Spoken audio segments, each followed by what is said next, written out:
Bonjour à tous et bienvenue sur ce plateau du Village Semence. Il règne cette année au Salon de l'Agriculture une ambiance très particulière puisque les questions de souveraineté alimentaire, d'équilibre, des grands équilibres alimentaires sont revenus sur le devant de la scène avec l'invasion de l'Ukraine par la Russie. Je suis très heureuse de recevoir sur ce plateau Agnès Pannier-Runacher.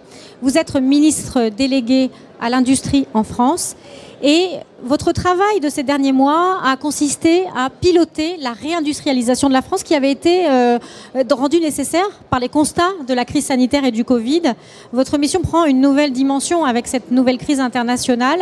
Alors peut-être ce qui serait bien, ce serait qu'on fasse un petit bilan de la relocalisation et plus spécifiquement en parlant des industries agricoles, des industries agroalimentaires, puisque c'est de ça dont il est question dans cette crise actuelle.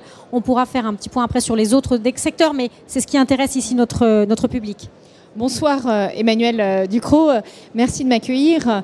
Alors oui, vous avez raison, ça fait 5 ans qu'on travaille sur la question de la réindustrialisation. Je rappelle très rapidement les chiffres. Entre 2000 et 2016, la France perd 1 million d'emplois industriels et nous relançons en 2017 avec le président de la République un plan de réindustrialisation.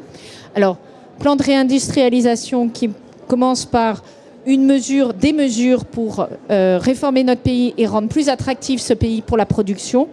C'est la réforme de la fiscalité, la réforme du marché du travail, l'apprentissage valorisé et la réforme de la formation professionnelle. Et ça porte ses fruits puisque pour la première fois depuis 2000, nous recréons de l'emploi industriel net en France, non seulement en 2017, mais en 2018 et en 2019. Et l'année 2020, qui est une année de crise, est marquée par une destruction d'emplois, mais beaucoup plus faible que celle qui avait été connue dans une crise précédente, 2008-2009, qui était pourtant nettement moins marquée en termes de baisse du PIB. Et dès 2021, on recrée de l'emploi industriel. Donc ça, c'est les faits.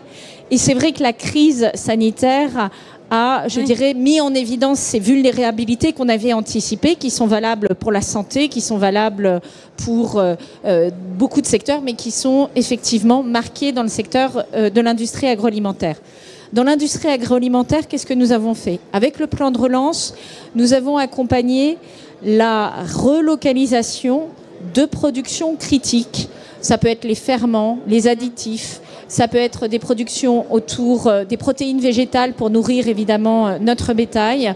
Un certain nombre de productions qui sont considérées comme des chaînons faibles dans la production française. C'est 97 entreprises qui sont accompagnées pour remettre des chaînes de production sur des projets très précis pour l'équivalent d'un investissement de 600 millions d'euros. Donc c'est ici, maintenant, ça s'est fait en 15 mois. Et les projets sont en train de sortir de terre. En parallèle de ça, nous avons accompagné sur les territoires d'autres dossiers de l'industrie agroalimentaire qui étaient peut-être moins critiques en termes de positionnement, mais qui contribuent à améliorer notre positionnement agroalimentaire. Donc, c'est ce que nous avons fait au travers de territoires d'industrie. Et là, c'est pareil, c'est à peu près 20% du plan de relance industrielle qui part dans cette direction. Et troisième élément, qui est très important dans l'agroalimentaire, c'est la question de la décarbonation et l'utilisation du gaz naturel. Et finalement, en accompagnant un certain nombre de transformateurs qui utilisent du gaz naturel pour, par exemple, sécher des productions avant de les transformer, eh bien, nous avons permis à celles-ci de baisser leur consommation de gaz naturel. Et on voit aujourd'hui combien ça compte au moment où le prix du gaz naturel augmente.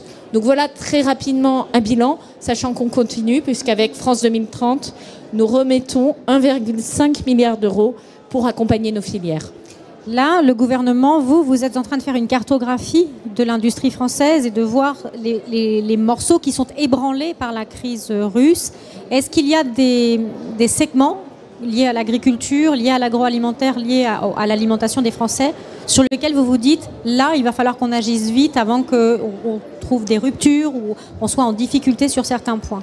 Premier constat, en termes d'approvisionnement, nous n'avons a priori pas de risque de pénurie. Ça nous met dans les pays les plus sécures par rapport à, je dirais, des comparables européens ou extra-européens. Mais le problème que ça pose, c'est que si d'autres nations sont déséquilibrées, cela va se traduire par des risques géopolitiques supplémentaires, par des augmentations de prix. Donc il ne faut pas penser parce que la France est plus autonome, que tout ça n'est pas interconnecté. Donc c'est vraiment un point de vigilance. Le deuxième sujet, c'est qu'on voit qu'il va falloir travailler sur différents aspects. Il y a, première intention, on voit le prix des céréales qui augmente. Oui. Ça veut dire derrière qu'il faut penser à l'alimentation de l'élevage et donc continuer à pousser nos projets de sécurisation de l'alimentation de l'élevage, mais aussi de compétitivité de ce prix-là. On voit, deuxième élément, le prix des engrais, avec des producteurs qui sont très présents, notamment en Ukraine, donc là aussi, et des productions qui sont très liées au prix du gaz naturel. Oui. Les engrais azotés. Deuxième point d'attention, qu'on est en train d'expertiser pour en prendre réellement la mesure. Troisième point d'attention, les semences. Oui. Puisque sur l'ensemencement, enfin la préparation, l'Ukraine et la Russie jouent un rôle important. Ça se passe au mois d'avril. Oui. Donc là, la question, c'est est-ce qu'on a la capacité à avoir des alternatives, d'autres pays qui prennent le relais pour faire ce travail et qui peut avoir des conséquences, pas immédiates, mais sur le long terme. Voilà, sur 2023. Donc vous voyez, c'est très multifactoriel. Nous, notre enjeu aujourd'hui, et je réunirai mercredi la filière des industriels agroalimentaires pour faire un point très précis sur les difficultés auxquelles il fait face. Ils commencent à remonter ces difficultés. Ils me disent, attention, parce qu'on tire un fil et on s'aperçoit que par effet domino, il y a plein de choses qui suivent derrière. Donc tout le monde est très prudent sur le caractère marqué ou pas de cette crise, sur les opportunités qu'elles peuvent ouvrir, sur le fait que certains pays européens peuvent peut-être se trouver en relais de ce que produisaient l'Ukraine et la Russie. Donc il ne faut pas crier avant d'avoir mal, entre guillemets, mais très clairement avoir cette analyse la plus factuelle possible, la plus analytique, et regarder quels sont tous les moyens au niveau européen de trouver des solutions rapides, court terme, et penser le long terme, puisque ça renforce l'idée qu'on a besoin de cette souveraineté alimentaire. Dans ce contexte, il y a un autre sujet qui est extrêmement intéressant et important pour les Français, c'est celui de leur pouvoir d'achat et celui du renchérissement possible de leur alimentation. On peut raisonnablement penser que le cours des céréales s'envolant, les coûts de l'alimentation vont augmenter. Vous assistez aux premières loges aux négociations commerciales qui ont lieu actuellement entre la grande distribution et ses fournisseurs. Et vous avez notamment le levier d'action de la DGCCRF pour vérifier que tout se passe bien. Alors comment est-ce que vous l'observez, vous, de votre poste de ministre, ces négociations commerciales qui impactent au final les consommateurs? Alors, ces négociations commerciales, elles impactent d'abord les agriculteurs. Puisque l'enjeu des négociations commerciales, c'est aussi de faire en sorte qu'ils soient correctement rémunérés de leur travail. Et c'est un sujet sur lequel, depuis des années, on a assisté à des exercices successifs de déflation qui expliquent que le revenu des agriculteurs est à des niveaux qui ne sont pas corrects. Je pense évidemment sur un certain nombre de filières qu'on connaît bien, la volaille, le lait, etc. Et qui n'est pas acceptable au regard du travail qui est fourni pour nous nourrir, c'est pas pour faire joli. Donc c'est quand même assez essentiel. Et avec Julien de Normandie, on a été très clair que la question du revenu des agriculteurs serait pour nous la mère des batailles dans les négociations commerciales. Derrière, on observe une tension qui est évidente, c'est-à-dire qu'il y a une prise en compte grâce aux lois successives que nous avons passées, Egalim 1, Egalim 2, du prix de la matière agricole. Il y a aujourd'hui une difficulté à tenir compte du prix de ce qui n'est pas agricole. Or, nous sommes dans un contexte l'énergie, notamment, où un certain nombre d'intrants sont en train d'augmenter et où cet élément-là doit être aussi pris en compte. S'agissant des distributeurs, je veux quand même qu'on soit clair. Je crois qu'il faut faire attention à jouer la carte du pouvoir d'achat, parce qu'on pourrait interroger les dépenses marketing, les dépenses logistiques, les dépenses de ceci et de cela, qui comptent aussi dans la structure de coûts des distributeurs. Vous les appelez à la frugalité. Disons que chacun peut peut-être faire des efforts.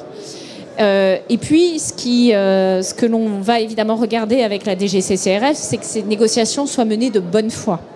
On a un certain nombre d'outils. On a, au travers de nos outils, sanctionné les pénalités logistiques indues. Et il y en avait un certain nombre. Et notre enjeu est de faire que ça devienne effectivement rare, enfin en tout cas qu'il n'y ait pas d'abus sur les pénalités logistiques. Nous venons de sanctionner un grand distributeur à hauteur de 19 millions d'euros, donc c'est pas l'épaisseur du trait, hein, c'est très sérieux. Nous mènerons à partir du 1er mars, c'est-à-dire à partir de la fin du tic-tac pour les négociations commerciales, nous déploierons nos contrôles de la DGCCRF avec une ambition, c'est de faire respecter la loi. Il ne s'agit pas d'être plus royaliste que le roi, il s'agit de repérer les comportements de mauvaise foi, de blocage des négociations commerciales entre un fournisseur et un client qui conduirait à ne pas conclure le 1er mars ces contrats. On sait qu'on a aujourd'hui encore 15 à 20% des contrats qui ne sont pas conclus. Une partie d'entre eux sont devant le médiateur des négociations commerciales. Donc on voit qu'il y a quand même une intention d'aller jusqu'au bout de l'exercice et de trouver un accord. Mais moi, je le redis très clairement aux distributeurs, au-delà du 1er mars, il n'est pas question de dire que c'est le tarif de l'année dernière qui s'applique parce que les facteurs d'environnement montrent que les choses ont changé et nécessairement le juge en tiendra compte, le juge des contrats, s'il est appelé à se prononcer sur des désaccords de contrat. Merci Agnès Pannier-Runacher de nous avoir consacré ce moment dans cette journée que je sais extrêmement chargée. Elle s'achève. Merci beaucoup et moi, pour ma part, je vous retrouve demain sur le plateau du Village Semence.